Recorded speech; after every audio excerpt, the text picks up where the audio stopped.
जब जब मना करेलू कमर में दर्द के बहाना करेलू गोरी कमर में दर्द के बहाना करेलू गोरी कमर में दर्द के बहाना करेलू माई रे।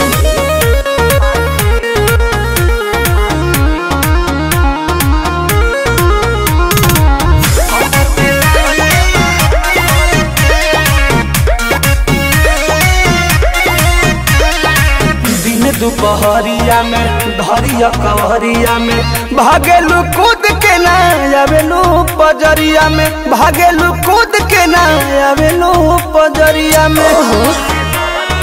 ए जी हो अपना सुख खाती हमारा के दुख दिले कहे दिलवा में राजा जी हुक दिले आज के नहीं खेतुरो जाना करलू आज के नहीं खेतुरो जाना करलू मांगिले मांगिले मांगिले जब जब मना करेलू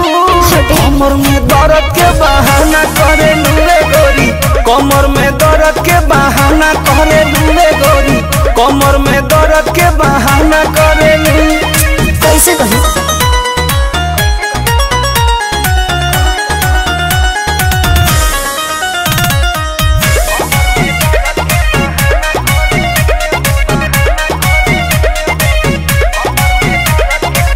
बारू तू कमाल के रखेलू संभाल के कहे छछनावा तारू की निहाल के कहे छछनावा तारू की निहाल के काहे हो कि हमसे धोखे बना के तनी दूरी ये पिया अपना में हर एक बुझे मजबूरी ये पिया परमत प्रियांशु के ना खाना देवेलू परमत प्रियांशु के ना खाना देवेलू मांगिले मांगिले मांगिले जब जब मना करेलू कमर में दर्द के बहाना करेलू रे गोरी कमर में दर्द के बहाना करेलू रे गोरी कमर में दर्द के बहाना करेलू। ट्रस्ट में जान अरे आओ ना